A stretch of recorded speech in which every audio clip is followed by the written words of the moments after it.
saying, like, does the governor really have these superpowers to just like do all these super things? The public health authority has the superpowers. Right, and then the public health authority. She announced herself as the public health authority. But in the law, I think it's like the public health director or something. I remember there's this whole thing with Linda and Pinko DeNorsi and not just them forging her signature, but the effort to mute her about it. Remember that? Yeah. Remember the governor actually was like, oh no, her signature wasn't forged, but then Linda was like, oh yes it was. I didn't have anything to do with signing that. That was crazy. When you look back at a lot of the stuff that happened during this pandemic, now they're like, when they do their videos looking back, I'm like, what pandemic were you guys in? It sounds like you guys were in the Lou and Josh or the second coming of Jesus Christ pandemic, because that's not the pandemic I was in. And you know, because you watch YouTube. Every time I try and cook dinner and I play my YouTube, the governor comes on and she's like, we did the vaccine, we're the best ever. So yeah, anyway, it's just funny. Don't let them take the history from us, guys, because there's a lot of revisionist history that's happening locally with this pandemic. When you watch these fluffy ass videos, that's what I think. Like, damn, this is like the nicest pandemic ever.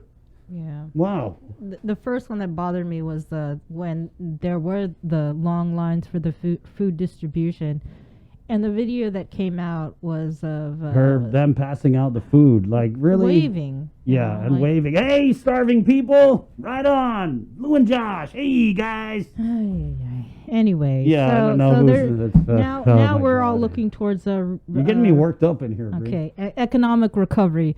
And so we have Senators James Moylan and Senator Chris Duenas. Right. They are they're on the governor's bad side. Right? I'm going to read the tweet, guys. This is like that thing on, I don't forget what show where they read the mean tweets. She introduced not introduced. She also had a press release out on it. Right. So much for working together. Governor Lulian Guerrero's tweeting here. All the programs introduced by Senators Moylan, Ada, and Duenas are already in place. These senators seem to have taken notes during the State of the Island and added their own titles. First of all, I was watching the State of the Island and I didn't see anybody taking notes. It wasn't that kind of speech. It's not like it was that great of a speech where I'm going to be like, damn, that was, wow. Dude, Bree, did you hear that?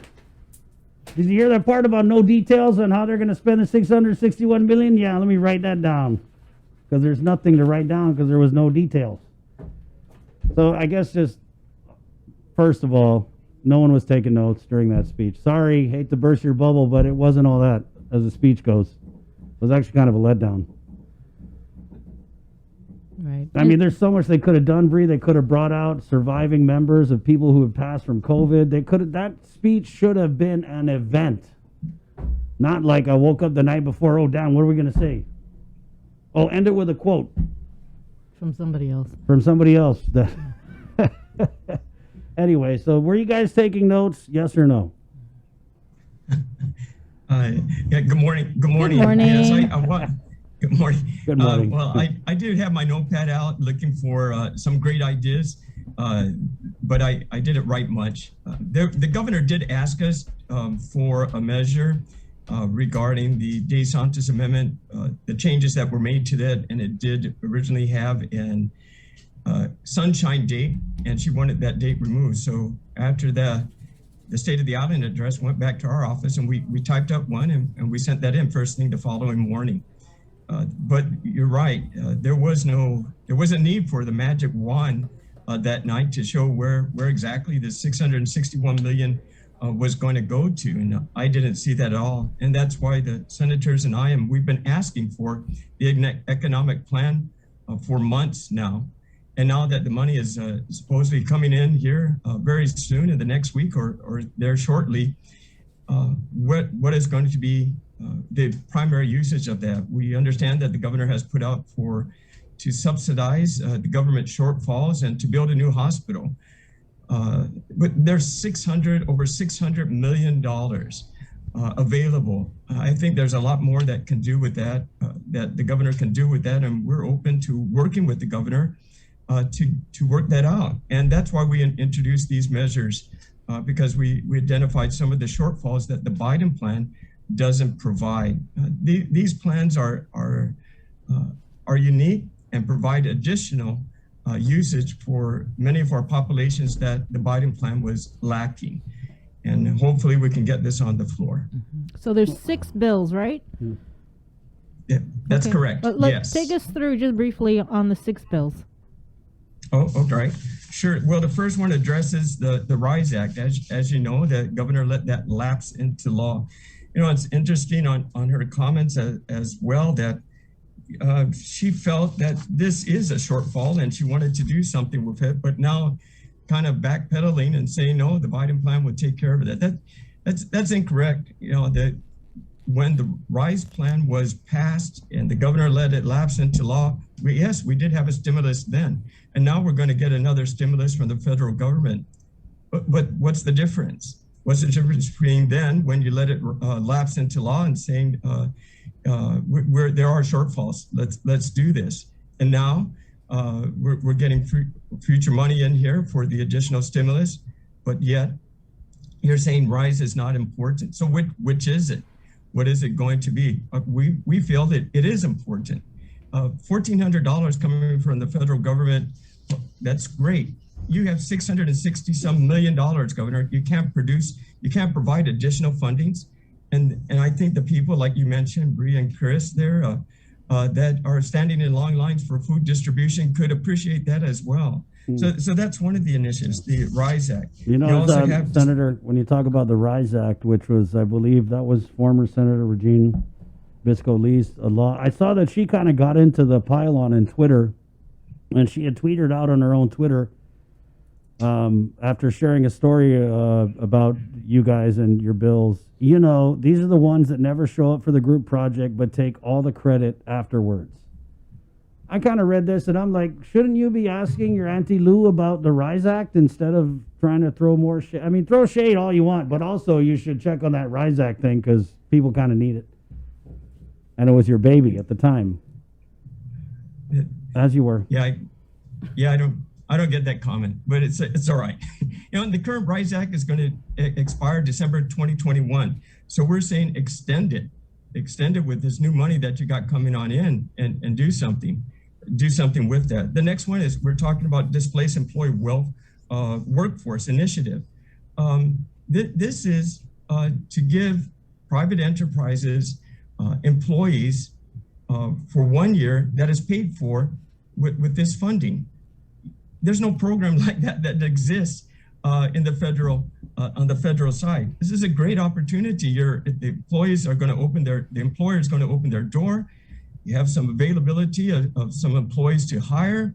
Use some of the stimulus money of the 661 to pay 1 year of the salaries to the employers to help them make it through. This is not an existing program, unlike the governor says so. It's incorrect. You also have the Business Startup Incubator Program, another great program that allows new businesses to start. The Biden's plan is not new business. The Biden's plan is existing businesses. We're saying help new businesses that want to open their doors. There are people that are displaced from work that have a great skill that would like to open up their own store, but lack $5,000 or $25,000 to open up their doors. Allow them to do this. We're helping people get back to work. We're helping to build the economy, allowing them to pay their BBT. They just need a startup, and this will be very helpful. Then you have the Pari Publicu, right? The PIP, it's a debit card. The Biden plan doesn't have a debit card. And in fact, the governor knew about this debit card opportunity before through GHRA, but never did anything about it.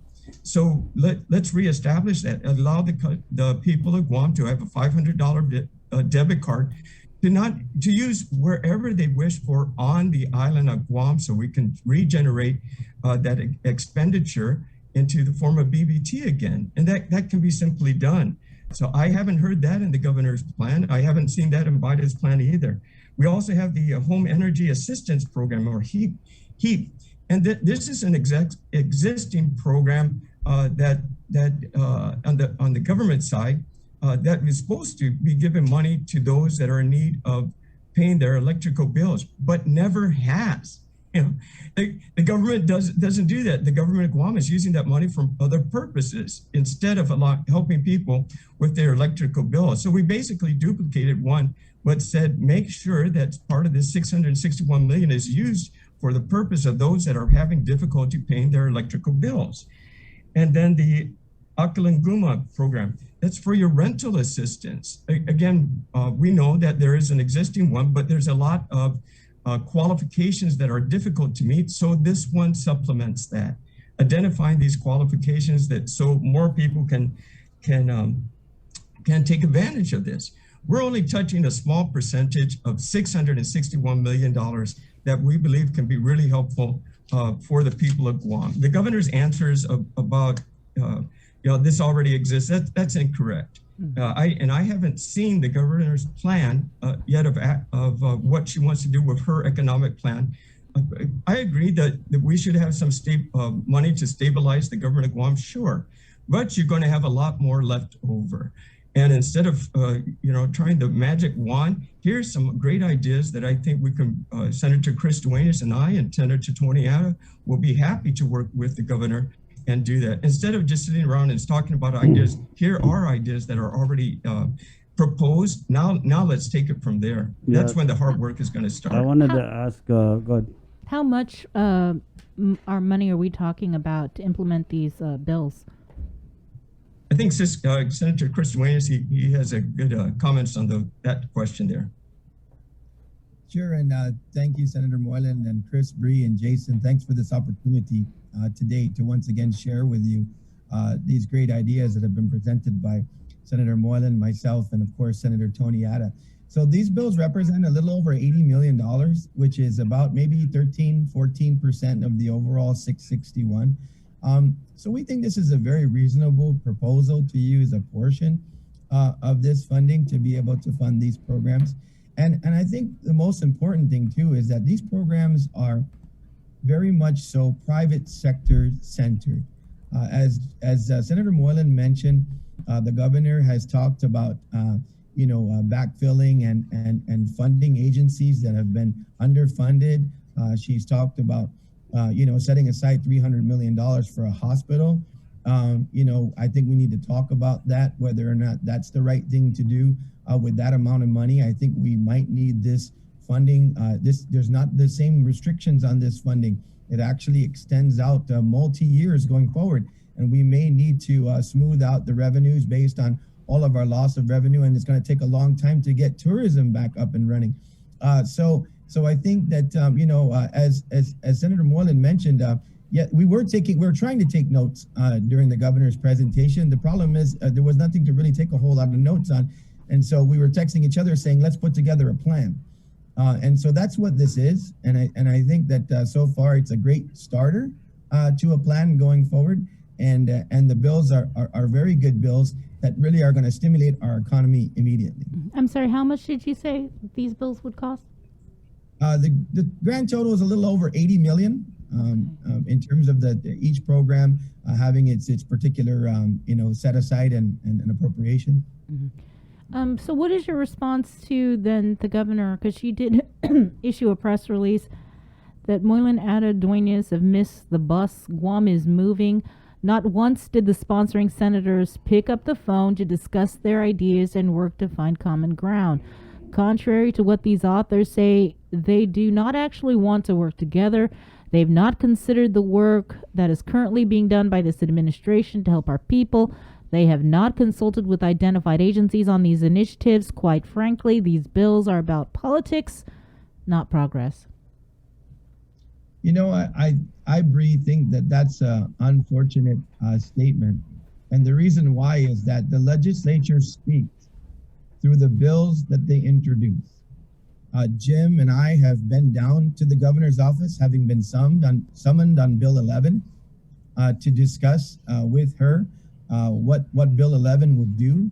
And we expressly said to her, we want to work with you, Governor. That's what Bill 11 is about. It's about the legislature as a co-equal branch of government working with the governor. I don't remember a whole lot of history in my time in following the legislature, senators calling up and asking permission of agency directors to introduce bills. Of course, you would look at the feasibility and maybe, and usually the way that process works is when you have the public hearing, the directors and their staff come down and explain the either why the program as laid out is going to work, or what other amendments it might need to work, or whether it's not going to work at all. So let's have the public hearings on these bills and see who really wants to work with whom. Because I can tell you right now, for myself, for Senator Moylan, for Senator Ada, I've never met a group of guys that are more aggressive about working together than these gentlemen. So I just think that's an unfortunate statement, and I hope the governor will take a different tone going forward so we can work together. Senator Moylan, what's your response to this? Her statement. Oh, yeah.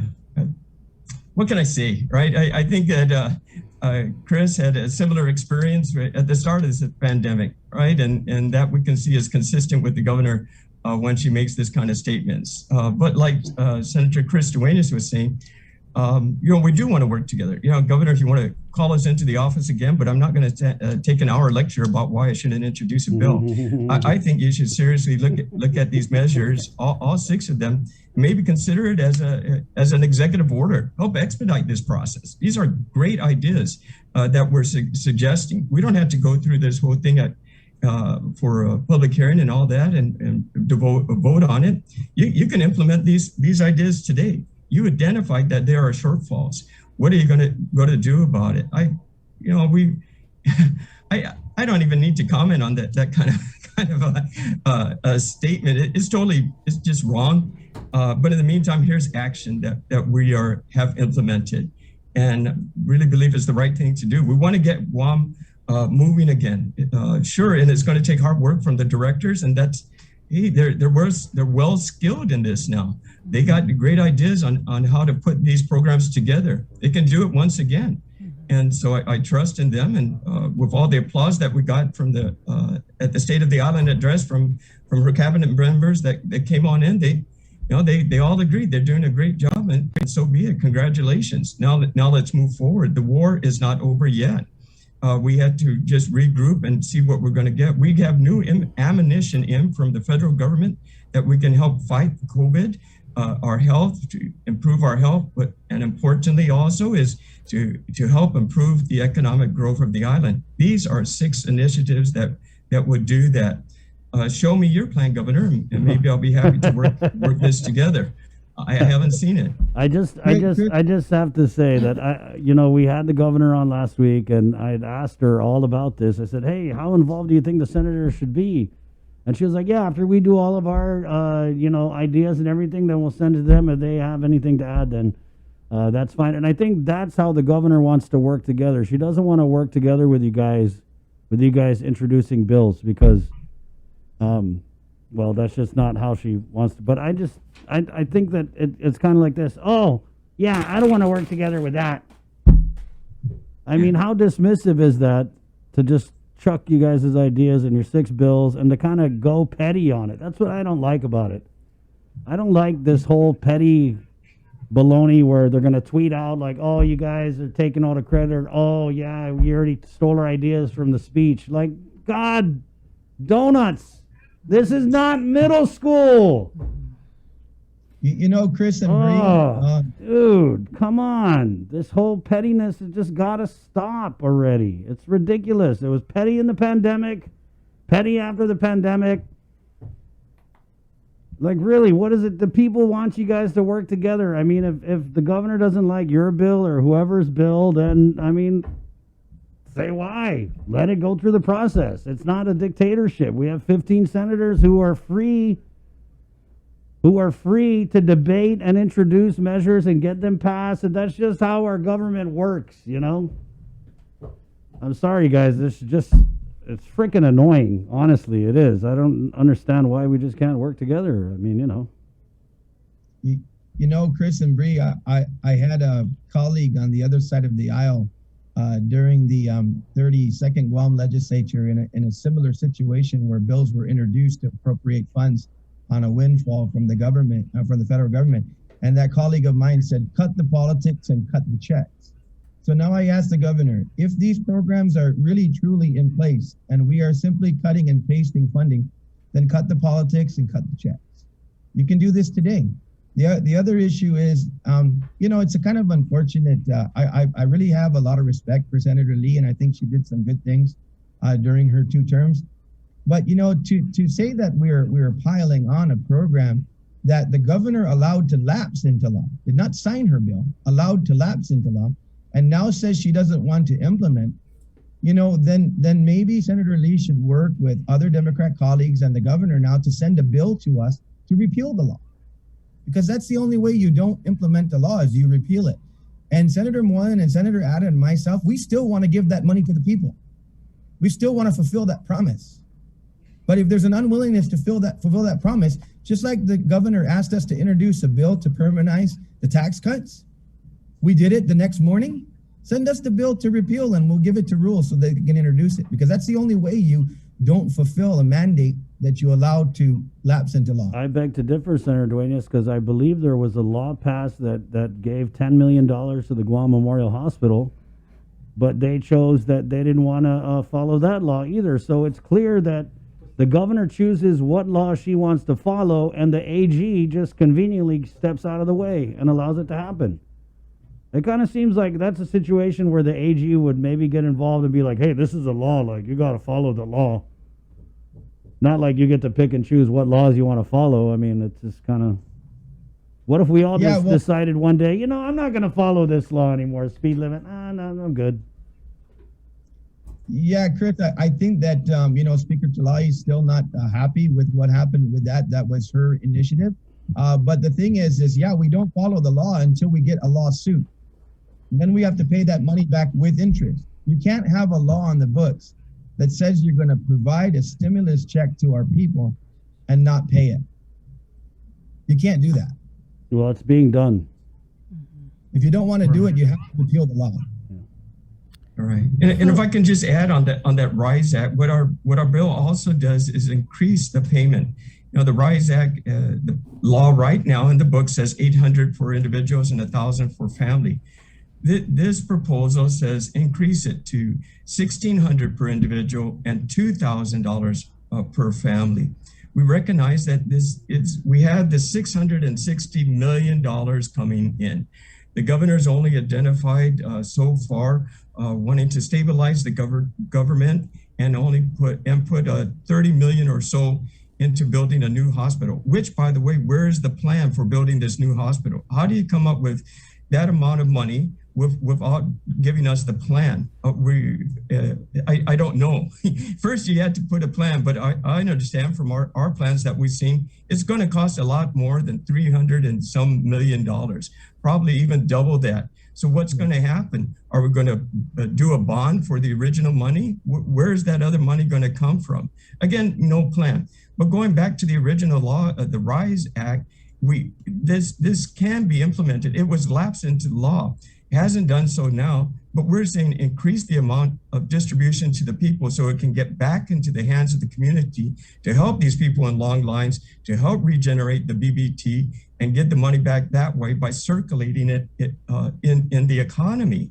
And also extending it, because this RISE Act is going to end December 2021. So extend it further, also part of the bill. I think the governor's probably upset about bringing attention to this RISE Act, because just like the $10 million that she doesn't want to go to the hospital, likewise, she probably doesn't want the RISE Act that in law to be given to the people either. But we're bringing attention to it. We think it's really important, and it should be given to the people of Guam. You're right, Senator, because we actually had the governor on last week, and we asked specifically about the RISE Act, and instead of answering about the RISE Act, she said, oh, you guys are getting $1,400 stimulus from Joe Biden and $1,400 per dependent. So the train of thought in my mind seems to be that the governor is going to sit on top of that $661 million the way she did with $118 million for the CARES Act. People are going to be crying about quicker implementation and the use of their funds, just like they did during the CARES Act. Remember when we had the money, but there was no program, there were no programs in place, and the media kept saying, what's the local solution? What are we going to do locally? Well, we finally do something locally with the RISE Act, and then we just throw it in the barbecue pit and let it burn. So that was her answer when we asked about the RISE Act. Is she basically said, "Oh, you guys are getting 1,400. You should be good already." Right, and these are local programs that we're talking about, the Pare Pobleco, and also the Akanina-Guma. I'm sorry, Akanina-Guma. You got to work on that before you come on the show, Senator. Right, yeah, I did it 5 times, but I got tongue twisted there. Sorry. I mean, it is Max tomorrow. Yeah. Okay. Yeah. Senator Chris Duenas got that right down. He's got it down good. I attempted, but these are local programs. Exactly right, Chris. We learn from what we did with the CARES Relief Fund in our first round with the stimulus. We saw where the shortfalls were. We can see it, and that's what I thought we were supposed to hear from the governor's plan that the state and the islands addressed, but it wasn't there. We weren't able to take the notes, really, to get things done. Now that, Governor, you have an opportunity to work with the legislature, the second co-equal branch of government that represents the people of Guam. You're telling us to throw our stuff away. I don't think so. That's not going to happen. We're going to push these bills forward because we really want the money to go into the hands of the people. Yes, it's important to stabilize some of our government operations, but it's also important that we shouldn't be hiring additional directors or getting these contracts for that we don't even know where they're going because you vetoed Bill 11, which I think we should go for the override. Senator Chris Duenas there in our session coming up, because we don't see the transparency that the governor is speaking about. Many of us across the aisle as well wish Bill 11 would have came across, would have gotten signed, and that I think would have been the best thing to help support the governor. But unfortunately, Chris, Barnett, we're going to need more of your magic wand opportunity here because we need some fairy dust to happen. So this from me, that's going to be my closing. Yeah. Right. So these 6 are just the beginning. I was reading on the release of other initiatives that you guys plan to proffer. And then you're going to be following that through with some village town meetings. When are you going to do that? And when are we going to start seeing you guys hit the road? Sure. This week, the senators and I will be looking at doing some Facebook videos to educate the public more about these bills. That's a start. Then we're making our appointments with the villages to come on down to explain them as well. Hopefully some of these can be on Zoom too, so maybe more people get involved. But it's the start. We don't want to let this die. And more bills are coming down the pipeline too. We also addressing that the $660 million coming on in should be placed in a separate fund. It's so difficult for OPA to try to find out where this money is going from the $118 million. Imagine $660 million. How are we going to track this unless you have it in a separate fund so we can see the detail of these checks are cashed to here, to who, and so forth like that, right? That's the checks and balances that the people of Guam need to see. And if the governor disagrees with that, that's to me, that's really poor and should not be. So that's one coming down the pipeline too. And there will be more to follow. We did have a question from one of our online viewers asking whether or not the governor's economic recovery task force has reached out to senators. Is that, you aware of that's transpired? No, they only. Go ahead, Jim. Oh, okay. I was able to attend one. That was 2 months ago, and since then I haven't heard squat about it. Right. So speaker, vice speaker, and myself, along with the members of the task force, was just kind of getting to know you, an introduction and what our purpose was and what the white paper from the Guam Chamber of Commerce was focusing on. Right. And we were all behind this and we wanted to continue on. Since then, that's task force. My goodness, how many more task force do we need? Right. They have their ideas. The Guam Chamber of Commerce has their ideas and is implementing them now as best they can. And these bills will help support that. One of the other ideas prior coming from the Guam Hotel and Restaurant Association was talking about that credit card, the debit card to be used on Guam. Here's a bill to implement that. We're looking at other bills to get it started right away. These ideas keep on forming task force. I have a committee. It's too late.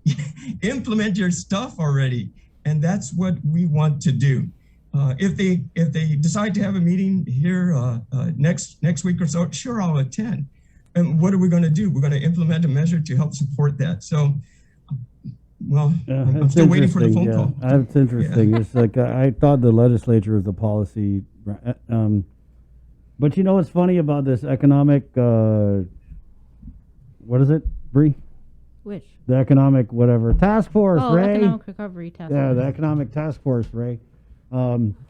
What's interesting about this is we actually had members of it on late last year, and they were complaining because it hadn't been meeting in months. Yeah. Yeah, you know, Chris. And then the governor, during her State of the Island address, said, "Oh, my economic something task force has been meeting." Like they weren't even meeting. People in the economic recovery were complaining to us that they hadn't met in months. Yeah, Chris and Bree, it seems like you attended the same rally or debate up at UOG that I did. You know, we don't need more task force. We need to just get her done. So that's what these bills are. They're get her done. I was only invited once by the governor to come and be summoned to her office and chambers.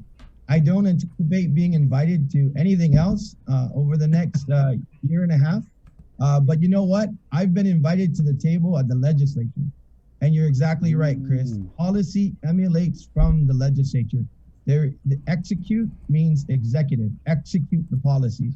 Now, I understand and I respect that the governor is the individual office receiving these federal funds. But I cannot overemphasize once again that most of these programs require and need legislation to push through. And the fact of the matter is, most of the plans that have come out so far are about affecting the current general fund revenue shortfalls and the last year's revenue shortfalls. That is a legislative function. So by its very nature, regardless of where the funding lands, it has an extreme effect on, first of all, delivering services to our people and providing for our government. Well, good luck, gentlemen. Thank you. I'm still laughing that you said the governor lectured you for an hour. Well, you know, we're patient people. We sat there and we went ahead and took in the information because we're patient and we're respectful, and then we respectfully disagreed and left and went our merry way. Okay. Thank you, Senators. Alakazam, Alaka Weather, please work together no matter what feathers. Like, you know, Republican or Democrat feathers? A little rusty with the spell, huh? Yeah. Okay. I'll work on it. Okay, good. You do that. Damned if you don't, damned if you do. Please work with the Senators, Governor Loop. There you go. Viva! There you go. Viva. All right. Viva. We'll let you go practice your bill names. All right. Thank you. 8:56. A day. Man, why can't we just get, you know, you would think after like almost dying in a pandemic that